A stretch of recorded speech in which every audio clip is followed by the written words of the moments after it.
అతని యొక్క రాజకీయ ప్రస్థానంలో ఇది మొట్టమొదటి విజయం తనకి, నైతికంగా అన్ని విధాలుగా. ఎందుకంటే ఇన్ని రోజులు తను 14 సంవత్సరాల్లో 15 సంవత్సరాల్లో తిరిగినప్పుడు అతనికి లగేజీ బ్యాగేజీ, దాంతో పాటు ఫ్యాన్స్ కూడా ఉన్నారు. కానీ ఇప్పుడు ఒక రాజకీయ నాయకుడిగా తనకు పట్టం కట్టారు కదా, అంటే తనకు ఇబ్బందికరంగానే, అంటే is not an sole proprietor of the party. అంటే ఇప్పుడు కూటమిలో is not sole proprietor but is a partner, right? Let us see అతని యొక్క రాజకీయ చాణక్యత ఏందనేది. I think I congratulate him. And also గెలిచిన జనసేన పార్టీ వాళ్ళకందరికి కూడా నా అభినందనలు. I wish them good luck. సమాజంలో ఏమి మార్పులు తీసుకొస్తానో నేను చూస్తాను. అంతకుముందు సమాజం ఎలా చెడిపోయిందో మరి ఇప్పుడు చెడిపోకుండా ఎలా చేస్తారు, లేకంటే చెడిపోయిందని ఎలా చేస్తారు అనేది I think yes that is what I want to see. Okay, ఆయన మీద చాలా విమర్శలు చేశారు కదా, ఇప్పటికైనా పవన్ కళ్యాణ్ రియల్ హీరో కాదు రియల్ హీరో అని ఒప్పుకుంటారా ఈ విజయంతో ఒప్పుకుంటున్నా. ఎస్ ఒప్పుకోవాల్సింది. ఎందుకంటే దిస్ ఇస్ క్లియర్. నేను ఒప్పుకోకపోతే ఇప్పుడు అన్ని కరెక్ట్ గా ఉన్నాయి కదా. ఏది 21 out of 21 ఎవడు సాధించలేదు. Yes real hero. ఎస్ కానీ ఎవరికి అనేది నాకైతే కాదు. అంటే అఫ్ కోర్స్ నాకైతే హీరో కాదు కదా. ప్రజలు పట్టంగా no for me not. But నాకు ఒక క్యారెక్టర్ ని, నాకు ఒక హీరో అనిపించుకోవాలంటే నాకు నచ్చినట్లు, అంటే నాకు నా భావజాలానికి, నాకు అంటే తను భావజాలం ఓకే ప్రజల్లో అతను తీసుకున్నాడు, ప్రజలు అతనితో ఉన్నారు. నాకంటే నేను అని కాదు, జగన్మోహన్ రెడ్డి కంటే కూడా ఎక్కువ పాపులారిటీ ఉన్నాడు రైట్ నౌ. ఎందుకంటే జగన్మోహన్ రెడ్డి 9 సీట్లు, నాకు తెలియదు ఎన్ని సీట్లు వచ్చాయి, నేను చూడలేదు అసలు. 11 వచ్చినాయా? సో ఇప్పుడు ఇతనికి 21. అది ఏంది 100% మార్క్స్ కొట్టేశాడు. చంద్రబాబు కూడా 100% రాలే, పవన్ కళ్యాణ్కి వచ్చాయి. గ్రేటే, ఒక హిస్టరీ. గ్రేట్. నేను ఇంతకంటే ఇంకేం చెప్పదలుచుకోలే. I wish him good luck. Okay Prabhakar గారు, మరి ఏంటి మీ పరిస్థితి ఏంటి? ఇండియా వచ్చే పరిస్థితి ఉంటుందా? ఇంకా ఆ గవర్నమెంట్ ఉన్నప్పుడే రాలేని పరిస్థితి, ఇంక మీరు అక్కడే? I don't think so. నేను అఫ్ కోర్స్ నేను జగన్మోహన్ రెడ్డి ఉన్న గవర్నమెంట్ ఉన్నప్పుడు నా పరిస్థితులు బాగాలేదు. అంటే అఫ్ కోర్స్ ఇప్పుడు బాగుంటాయని నేను అనుకోను.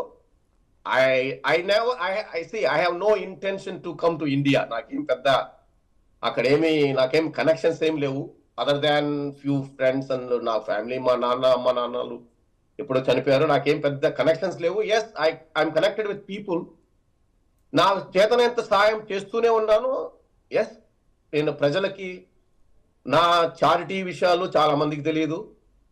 అఫ్ కోర్స్ తెలుసుకోవాలని నాకేం పెద్ద అవసరం లేదు. కానీ ఎవరన్నా ఇబ్బందుల్లో ఉన్నారంటే నేను సహాయపడుతూనే ఉంటాను. కానీ నేను ప్రశ్నించడం అనేది నాకు వద్దు. నేను ఎందుకంటే అది వేరే వాళ్ళది, అది పవన్ కళ్యాణ్ గారిది. అది ప్రశ్నిస్తున్నా అనేది మనమంతా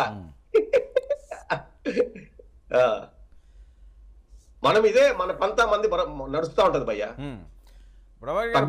మరొక విషయం, వైసీపీ పరిస్థితి ఏంటి ఇప్పుడు? మంత్రులు పోయారు, మాజీ మంత్రులు పోయారు, దిగ్గజాలన్న వాళ్ళందరూ కూడా కింద పడ్డారు. అసలు ఈసారి గట్టిగా మాట్లాడడానికి కూడా అర్హత కోల్పోయారా అన్నట్లుగా వచ్చిన రిజల్ట్స్ అని చెప్పి సర్వత్రా మాట్లాడే పరిస్థితి. ఎందుకంటే లక్షలు మెజారిటీ. జగన్మోహన్ రెడ్డి గారి ఓటమి దారుణమైన ఓటమి. అదే మామూలు ఓటమి కాదు. ఇప్పుడు 2014లోనే 60 పైచిలుక ఆయన విజయాన్ని సాధించిన ఆయన 2019కి వచ్చేసరికల్లా రికార్డు స్థాయిలో 151. అబ్బో అమ్మో, అసలు ఎక్కడైనా ఉందా ఇలాంటి విజయం అని చెప్పి ఎంతో హ్యాపీ ఫీల్ అయ్యారు. కానీ 5 సంవత్సరాలు తిరిగే లోపు 11కు పడిపోయిన దుస్థితి. ఏం చెప్తారు? History and is a mystery.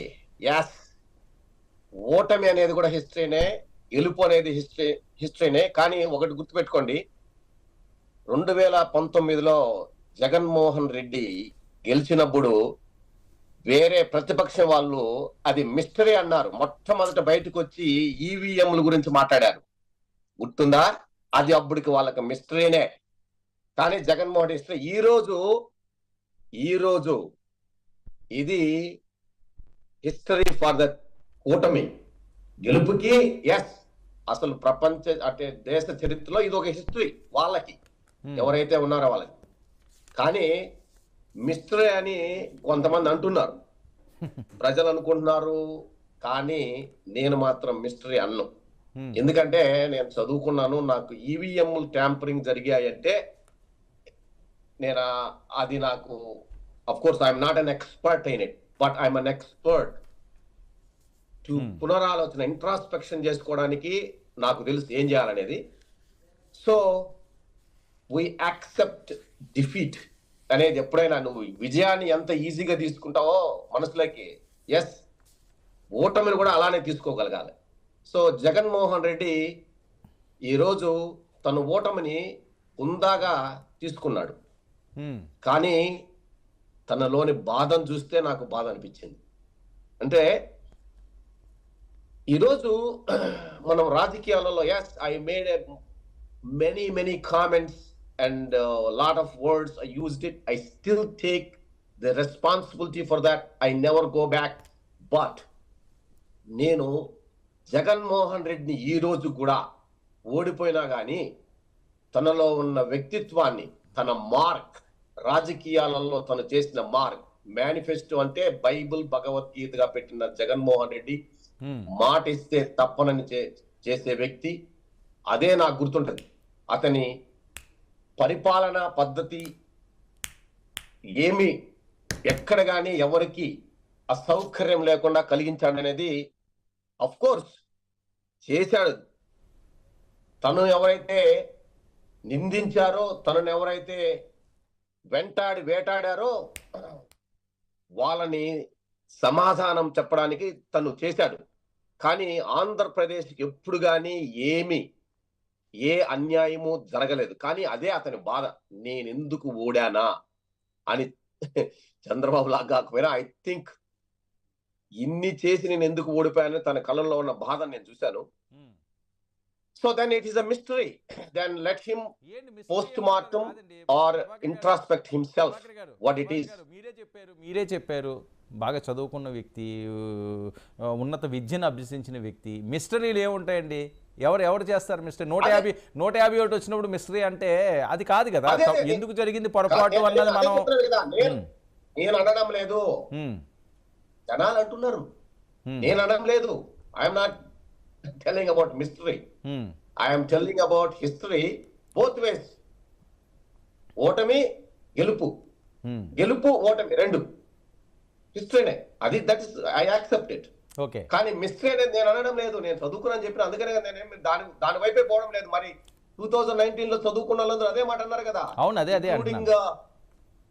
Including 40 సంవత్సరాల వయసున్న 44 సంవత్సరాల ఎక్స్పీరియన్స్